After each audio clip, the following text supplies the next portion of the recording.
नमस्कार बच्चों। आज अपन जीव विज्ञान शुरू कर रहे हैं। तो कोरोना महामारी के दौरान आप सुरक्षित हो गए, उसके लिए सबसे बड़ा अच्छा फंडा यही है, स्टे होम स्टे सेफ।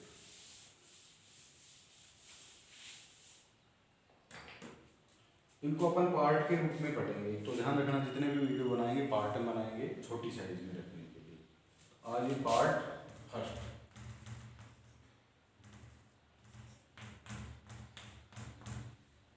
तो पहला टॉपिक ले रहे हैं मेंडल के आनुवांशिकता के नियम।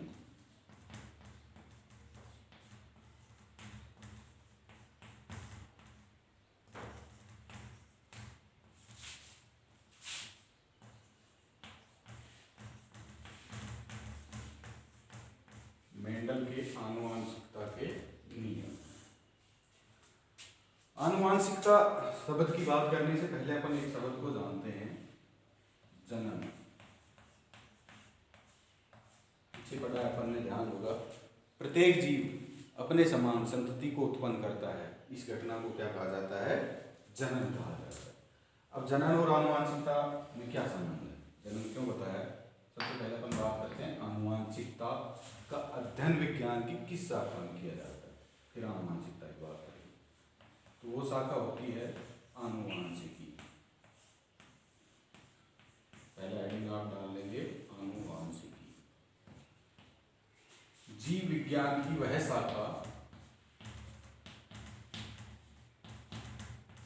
जीव विज्ञान की वह शाखा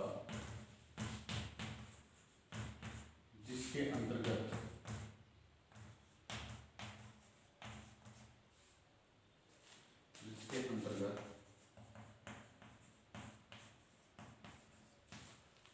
आनुवांशिकता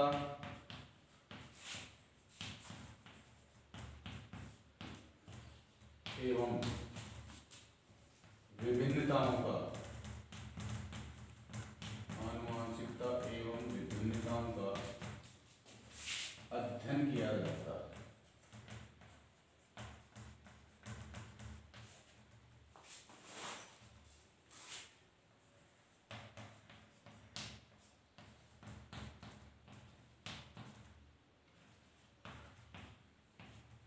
किया जाता है। ये देखो, जीव विज्ञान की शाखा है जिसके अंदर दो चीजों का अध्ययन किया जाता है, एक तो आनुवांशिकता, एक होती है विभिन्नता। इन दो का अध्ययन किया जाता है किसके अंतर्गत? आनुवांशिकी के अंतर्गत। तो अपन पहले बात करते हैं आनुवांशिकता की। पहले आप कुछ समय हेडिंग डाल के लिखें, फिर इसके बारे में बताऊंगा। आनुवांशिकता क्या होती है? माता पिता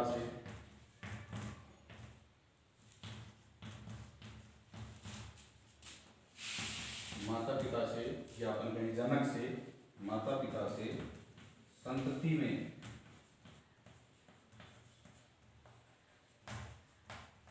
लक्षणों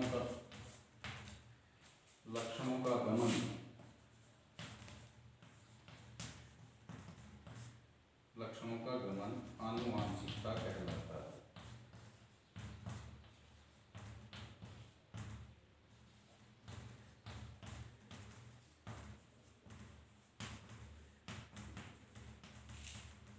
या इसी में अपन आगे जोड़ सकते हैं कि एक पीढ़ी से दूसरी पीढ़ी में जाने वाले लक्षणों को आनुवांशिक लक्षण कहते हैं। इसी में आप लिख लेंगे। और एक पीढ़ी से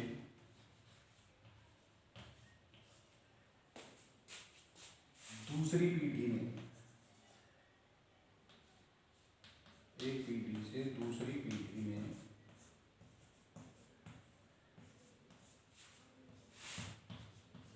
जाने वाले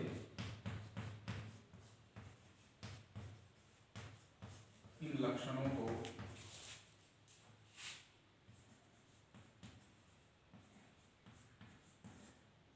आनुवांशिक,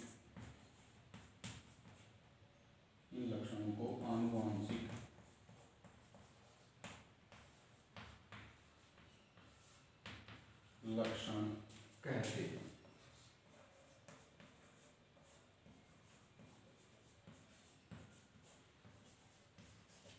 और ध्यान दो, अपन किसकी बात कर रहे हैं? मेंडल के, अपना जो टॉपिक है, लेसन है, वो है मेंडल के आनुवांशिकता के नियम, जिसके अंदर सबसे पहले तो अपने को ये पता होना चाहिए कि आनुवांशिकता को हम विज्ञान की किस शाखा में पढ़ते हैं? आनुवांशिकी में। और आनुवांशिकी के अंदर आनुवांशिकता एवं विभिन्नताओं का अध्ययन किया जाता है। उसके बाद में बात करते हैं आनुवांशिकता और विभिन्नता की। विभिन्नता अपन आगे देखेंगे इस लेसन से, इस यूनिट से आगे। सबसे पहले बात करते हैं आनुवांशिकता की। आनुवांशिकता क्या होती है? माता पिता या जनक से संतति में लक्षणों के गमन को आनुवांशिकता, गमन ही क्या कहलाता है? आनुवांशिकता कहलाता है। ये अपन कहें कि एक पीढ़ी से दूसरी पीढ़ी में जो ये लक्षण गए हैं, जिन्हें अपन आनुवांशिक लक्षण कहें, ठीक है। आनुवांशिक लक्षण जैसे कि अपन बात करें, जैसे किसी के पिता के बाल घुंघराले हों तो उसकी संतान के बाल भी घुंघराले हों, वो कौन सा लक्षण हुआ? आनुवांशिक लक्षण। आँखों का रंग, किसी की माता पिता से जैसे आँखों का रंग प्राप्त होता है, नीली है, काली है, भूरी है, ये सब कौन से लक्षण है? आनुवांशिक लक्षण। त्वचा का रंग, या और बड़े स्तर पर बात करें, जैसे कि आम के बीज से आम का ही वृक्ष उत्पन्न होगा, नीम के बीज से नीम का ही वृक्ष उत्पन्न होगा। क्यों? क्योंकि उस बीज के अंदर किसके थे? आम के ही आनुवांशिक लक्षण थे। और जब वो वृक्ष के रूप में या पादप के रूप में उत्पन्न हो रहा है तो वो लक्षण उसके अंदर प्रकट हो गए, पादप के अंदर। तो ये लक्षण कौन से हो जाएंगे? आनुवांशिक लक्षण। और इस घटना को क्या कहते हैं? आनुवांशिकता। आनुवांशिकता को ही वंशागति भी कहते हैं। तो आप आगे इसको लिख सकते हैं, आनुवांशिकता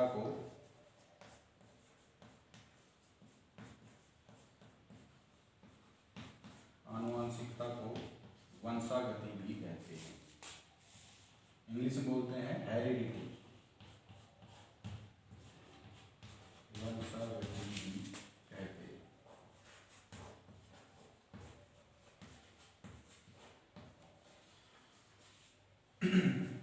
अब लिखने और समझने वाला काम में आपको क्या करना है कि जैसे कि साथ साथ नहीं लिख पा रहे हैं अगर अपन, तो आपके पास मोबाइल है, उसके अंदर जहाँ आप देख रहे हो वीडियो को पॉज कर ले, और जो चीज़ लिख नहीं पा रहे हैं उसको अवश्य लिखें, आवश्यक रूप से। जब भी आप पढ़ने के लिए बैठ रहे हो तो आपके पास पेन, कॉपी, रजिस्टर आवश्यक रूप से होना चाहिए। जो जो चीज़ आपको लिखवाई जा रही है उनको आपको नोट करना है, ठीक है। अगर ये नहीं लिख पाए हो तो वीडियो को पॉज करके लिख लें।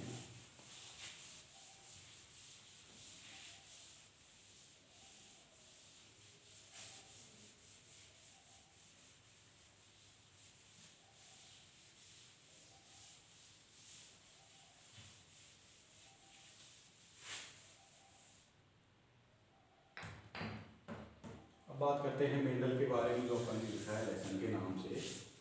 तो इस आनुवांशिकता के जनक कौन है?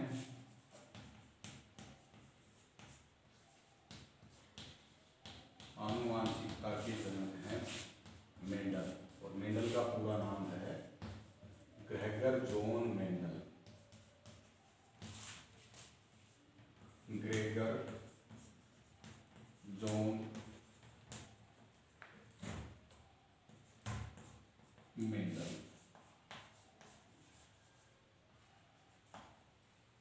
ठीक है। यही हैं जिन्होंने, इनके द्वारा 3 नियम दिए गए थे। इसके अलावा एकल संकरण प्रयोग, द्वि संकरण प्रयोग, इन सब चीज़ों के ऊपर कार्य किया गया था। हालांकि आनुवांशिकता के जनक ये हो गए, लेकिन जो आधुनिक आनुवांशिकी, इस चीज को नोट कर लें, आधुनिक आनुवांशिकी का जो जनक है वो बेटसन को माना जाता है।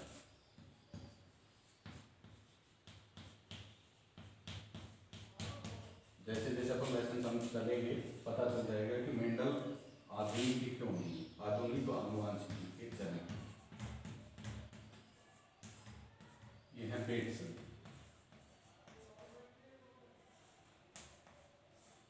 ठीक है। सबसे पहले जो इस शब्द का प्रयोग था वो भी किसने किया? बेटसन ने किया। इस शब्द का सर्वप्रथम प्रयोग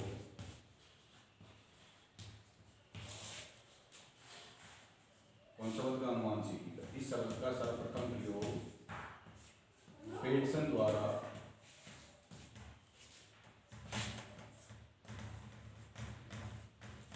बेटसन द्वारा 1905 में किया गया।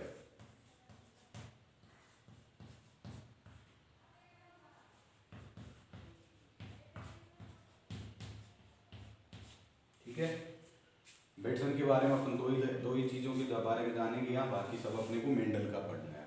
एक तो आधुनिक आनुवांशिकी के जनक कौन है, बेटसन है। दूसरा, इस शब्द का सर्वप्रथम प्रयोग किसके द्वारा किया गया, बेटसन के द्वारा किया गया।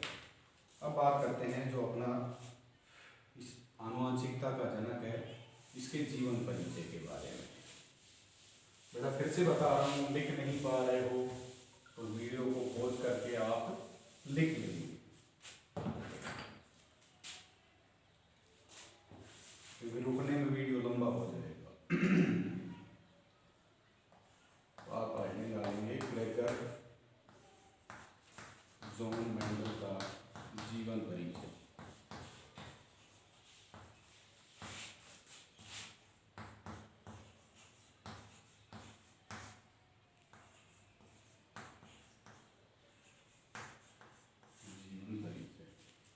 जीवन परिचय में अपन सबसे पहले बात करेंगे इसके जन्म कहाँ हुआ, कब हुआ, मृत्यु कब हुई, जन्म स्थान कौन सा था,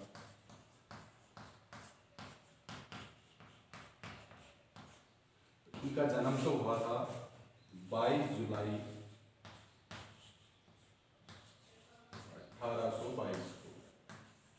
ठीक है, इनकी मृत्यु हुई थी 1 जनवरी 1884।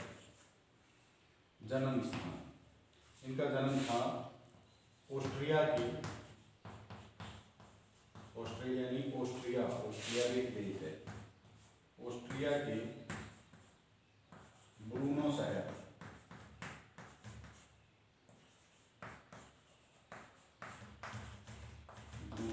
के मोराविया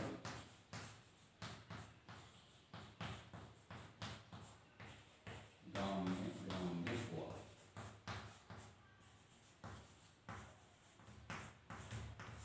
ठीक है, मेंडल क्या थे, एक चर्च के अंदर पादरी थे, और इन्होंने, अब बात करें कि इनके प्रयोग, इन्होंने प्रयोग किसके ऊपर किए थे, मेंडल ने अपने प्रयोग किए थे मटर पर। मेंडल ने अपने प्रयोग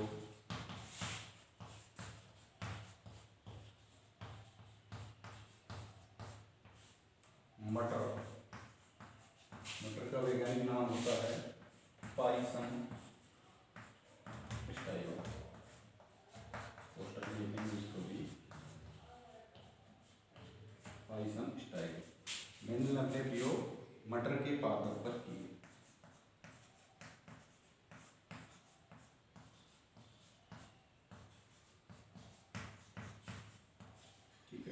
अब देखो क्या किया मेंडल ने मटर के पादप पर प्रयोग किए और लगातार 7 वर्षों तक किए। कब से कब तक किए, सन 1856 से लेके 1863, 7 वर्ष के दौरान इन्होंने अपने प्रयोग किए।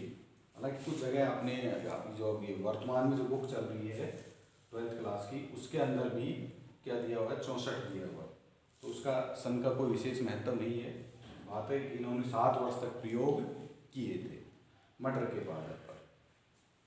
उसके बाद 7 वर्षों के तक प्रयोग करने के बाद मेंडल ने अपने प्रयोगों के जो निष्कर्ष निकले, वो इस शहर, जो इसका शहर था ब्रूनो शहर, इसके अंदर एक सोसाइटी चलती थी, नेचुरल हिस्ट्री ऑफ सोसाइटी, उसके समक्ष अपने प्रयोगों के निष्कर्ष प्रस्तुत कर दिए। इस सोसाइटी ने उन प्रयोगों को सन 1865 में तो मेंडल ने उसके समक्ष प्रस्तुत किए थे, और 1866 में इस सोसाइटी ने, इनकी एक पत्रिका छपती थी, उस पत्रिका के अंदर इन प्रयोगों को प्रकाशित किया। किस नाम से, पादप संकरण के प्रयोग के नाम से उस पत्रिका में प्रकाशित किया। यहाँ तक का काम हो गया, मेंडल ने अपने प्रयोग भी कर लिए, निष्कर्ष निकले, सारे काम हो गए और उन्होंने उसको छप भी गया। लेकिन उसके बावजूद भी उनकी मृत्यु तक उनको यश और सम्मान नहीं मिल पाया। उसके पीछे कारण थे वो अपन बाद में लिखेंगे, पहले जो अपन ने ये चीज़ें बताई हैं इनको नोट करेंगे।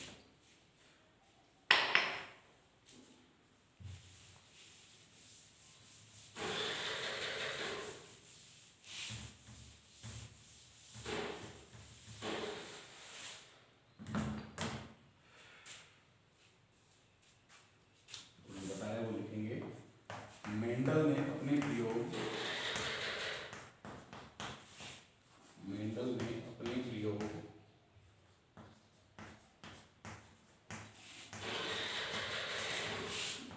1856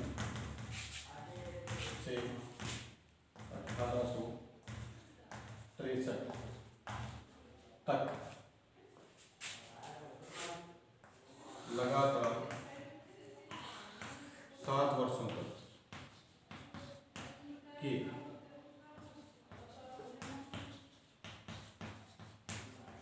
ठीक है।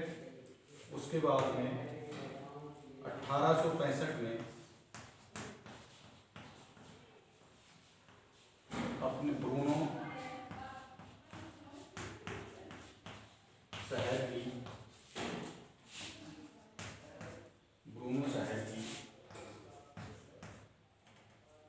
नेचुरल हिस्ट्री ऑफ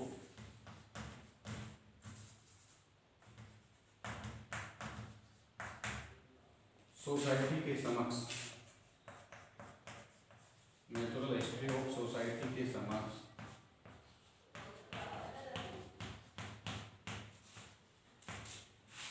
अपने प्रयोगों के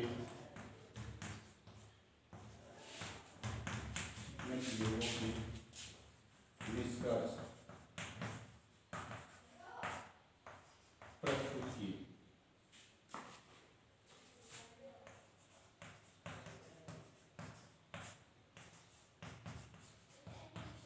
ठीक है।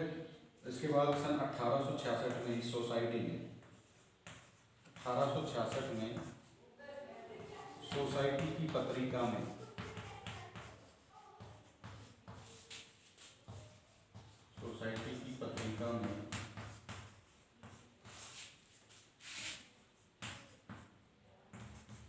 पादप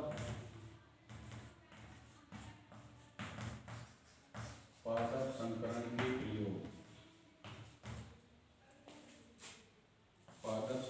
के प्रयोग नामक शीर्षक से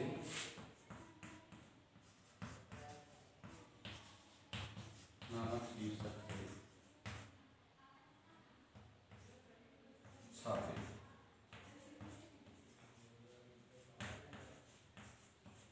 यहाँ तक का काम हो गया, मेंडल ने जो करना था उतना कर दिया। लेकिन मेंडल के लिए बड़े दुर्भाग्य की बात थी कि उसके जीवन यानी उसकी मृत्यु तक उसको कोई यश और सम्मान नहीं मिल पाया। तो अपन पहले यही लाइन लिखेंगे, इसको आप पहले बताया पोज करके लिख लें।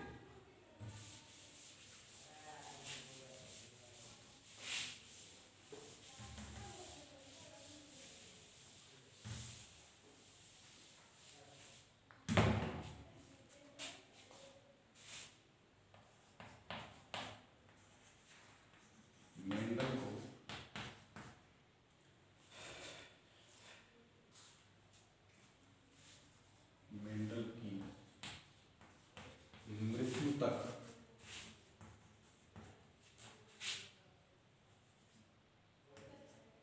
उनको यश व सम्मान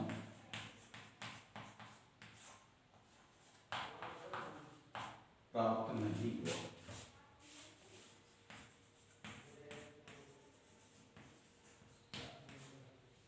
क्यों नहीं हुआ? उसके पीछे कुछ कारण थे, 4-5 कारण थे। उन कारणों को आप लिखेंगे। यश सम्मान प्राप्त नहीं हुआ, इसके निम्न कारण।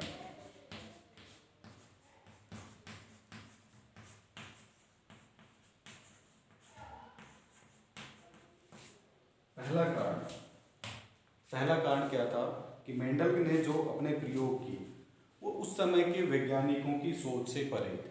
अर्थात उन्होंने बहुत एडवांस काम कर दिया। उस समय के वैज्ञानिक इस चीज को सोच ही नहीं सकते थे, कल्पना ही नहीं थी। तो पहला पॉइंट लिखेंगे,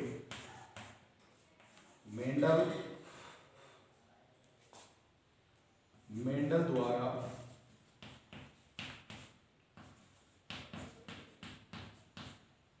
किए गए प्रयोग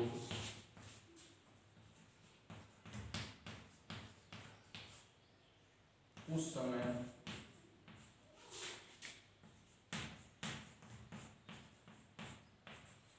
के वैज्ञानिकों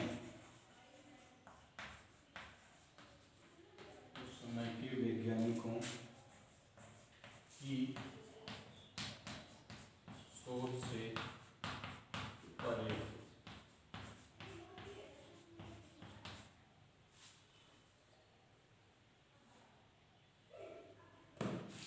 परे थे।